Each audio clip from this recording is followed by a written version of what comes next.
Hello बच्चों, I hope कि सब लोग ठीक होंगे। तो आज की क्लास जो रहेगा आप लोग का हिंदी रहेगा, जो कि 7वीं क्लास का हिंदी है। हिंदी सुलभ भारती रहेगा और चैप्टर का नाम है आपका चैप्टर 8 है, जिसका नाम है आप लोगों का यहाँ पे जीवन नहीं मरा करता है। किसने लिखा है अगर मैं बात करूँ तो यहाँ पे एक बार इसको मैं जूम करके दिखा दे रही हूँ। ठीक है, तो ये किसने लिखा है, तो यहाँ पे लिखा है गोपाल दास सक्सेना जी ने लिखा। गोपाल दास सक्सेना नीरज जी ने लिखा है और इनका जन्म जो हुआ था 4 जनवरी 1924 में हुआ था। पुरावली यानी कि इटावा उत्तर प्रदेश के रहने वाली थी। इनकी रचनाओं का नाम था बादर बरसों गयो, नीरज रचना वाली, नीरज का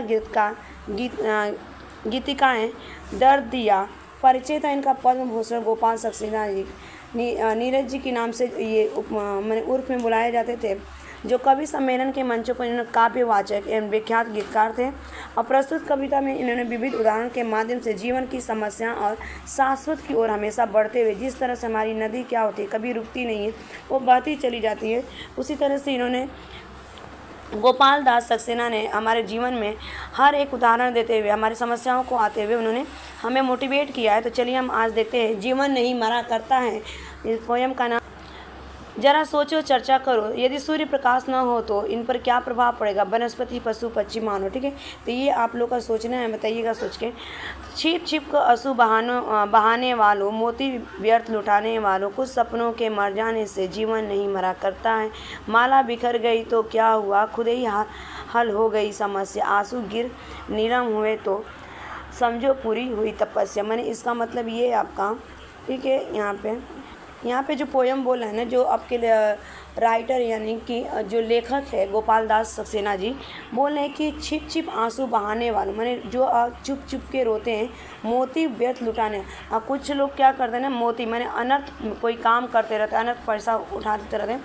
कुछ सपनों के मर जाने से जीवन, माने हमारी जो सपनाएं होती हैं, हमारी इच्छाएं जो होती हैं, मर जाने से हमारा पूरा जीवन ख़त्म नहीं होता है। यानी कि हमें लगातार कोशिश करते रहना चाहिए और अपने जीवन में आगे बढ़ते रहना चाहिए। ठीक है, माला बिखर गई तो क्या हुआ, खुद ही हल हो गई समस्या।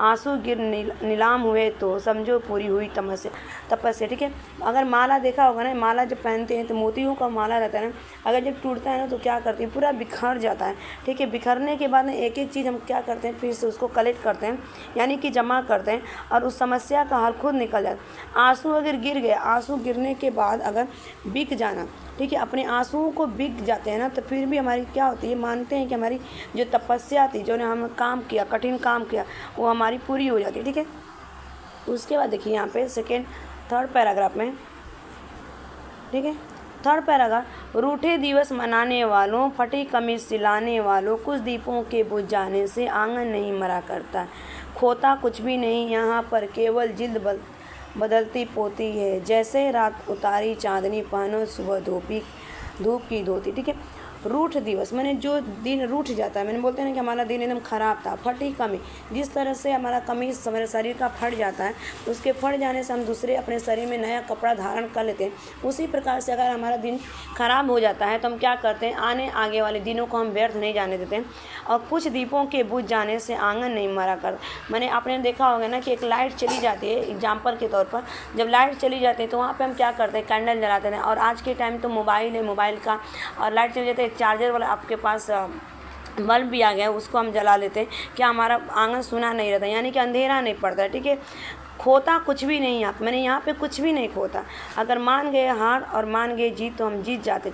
केवल जीत बदलती पोती, केवल हमारी जीत पर, केवल हमारे मन के हार होती है और मन के जीते जीत। जैसे रात उतारी चंद, और रात आपने देखा होगा ना, हर दिन के बाद ना, हर सुबह के बाद क्या होता है, रात होता है। ठीक है, और हर रात के बाद दिन होता है। ठीक है, तो जब रात होती है ना, जब चांदनी उतरती है ना, तो उसका दिन होना निश्चित है, यानी कि पहने सुबह धोती की धूप की धोती। तो जो पहनता है ना, जो हमारा प्रकाश फैल जाता है हमारे चारों तरफ। ठीक है, इस तरह से हमें कभी क्या करता है, मोटिवेट कर रहा है, यानी कि जब हम धूप हमको रात आती है, अंधेरी आती है, उसके बाद क्या होता है, सुबह होती है ना। नेक्स्ट पैराग्राफ देखते हैं। ठीक है, यहाँ पे नेक्स्ट है आपका कि वस्त्र बदल कर आने वालों, चाल बदल कर जाने वालों, चंद खिलौने के खोने से बचपन नहीं मरा करता। कुछ लोग ना हमेशा वस्त्र बदलते, इतने मेकअप कर लेते, इतनी अच्छी अच्छी बोलियाँ बोलते, लेकिन घर के अंदर क्या चल रहा है, बाजू में क्या चल रहा है उनको पता नहीं, और हमेशा कल दूसरा कपड़ा तीसरा कपड़ा। मैंने बता रहा है कि हमारे लाइफ में ऐसे ऐसे पर्सन आते हैं ना, हमेशा क्या करते हैं, हमारी गोड़ खींचते हैं, पैर खींचते रहते हैं ताकि हम आगे ना बढ़े उस चीज़ को। और ना देखा होगा ना, जब छोटे हम लोग बच्चे रहे होंगे, आप लोग भी बच्चे, आपके अगल बगल में आपके भाई बहन होते होंगे, ठीक है, तो क्या करता है, उनका खिलौना अगर टूट जाता है तो क्या उनका बचपन मरता है? नहीं मरता है ना, ठीक है। उसके बाद चलते हैं नेक्स्ट पैराग्राफ पे हम यहाँ पे।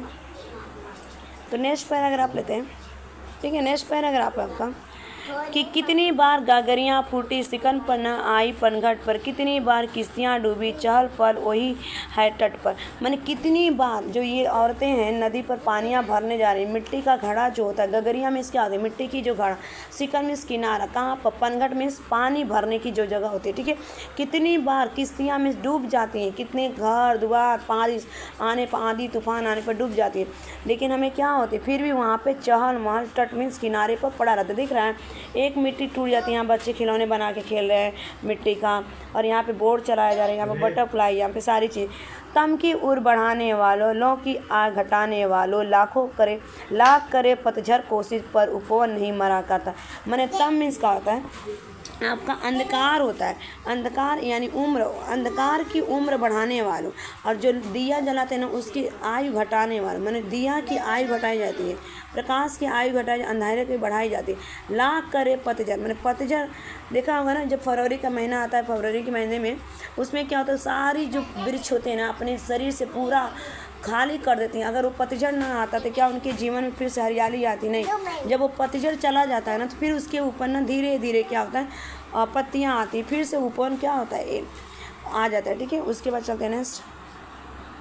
तो नेक्स्ट यहाँ पे, लूट लिया माली ने उपवन, लूटी न लेकिन गंध फूल की, तूफानों तक न छेड़ा पर खिड़की बंद हुई धूल की, ठीक है। इसका मतलब कि माली, जो माली होता है, उपवन मीन्स क्या होता है, बगीचा होता है, यानी कि गार्डन होता है, और वो क्या करता है, बगीचे का मालिक कौन होता है, मालिक कौन होता है, माली होता है। जो मालिक क्या करता है, फूल और गले उसको लगाता है, तो क्या करता है, उस चीज़ को लूट लेता है, मैंने सब कुछ, लेकिन उसकी सुगंध जो होती है, जो स्मेल होती है, वो नहीं लूट पाता। तूफानों तक न छेड़ा पर खिड़की बंद न हुई धूल की, और तूफान उसको छेड़ नहीं पाता है, और खिड़की से भी धूल बंद नहीं होती ना। कितनी खिड़की बंद कर लो, अगर तूफान आ जाएगा तो कितना खिड़की दरवाजे बंद करो, आप लोगों ने देखा ना, जब आंधी तूफान आती है तो पूरी धूल अंदर, इतनी बारीकी चीज़ होती है कि इसको कोई रोक ही नहीं सकता है, ठीक है, क्योंकि वो नेचुरल अपवाद रहता है, ठीक है। नफरत गले लगाने वालों, सब पर धूल उड़ाने वालों, कुछ मुखड़ों की नाराज़ी से दर्पण नहीं मरा करता। कि नफरत मीन्स इतने गुस्से होते हैं ना कि गुस्से से भी गले लगाते हैं, और सब धूल, मैंने यानी कि सब, अगर नफरत है, झगड़ा हो गया, कभी ने देखा ना दोस्त में झगड़ा होता है, उसके बाद अगर एक दोस्त बोल देता है ना, सब कुछ क्या होते हैं, हमारी गलती माफ़ कर देते हैं, और मुखड़ों की नाराज़ी से दर्पण नहीं मरा करता है। मैंने कितना अच्छा हमारे गोपाल दास सक्सेना कहते हैं कि मुखड़ों की, अगर कुछ टाइम के लिए हम नाराज़ हो जाते हैं तो उसे हम दर्पण नहीं कहा करते हैं। क्यों? हमारा दर्पण यानी कि हमारा शीश, हमारा व्यवहार नहीं मरा है। तो किसने लिखा था ये? हमारे गोपाल सक्सेना जी ने लिखा था।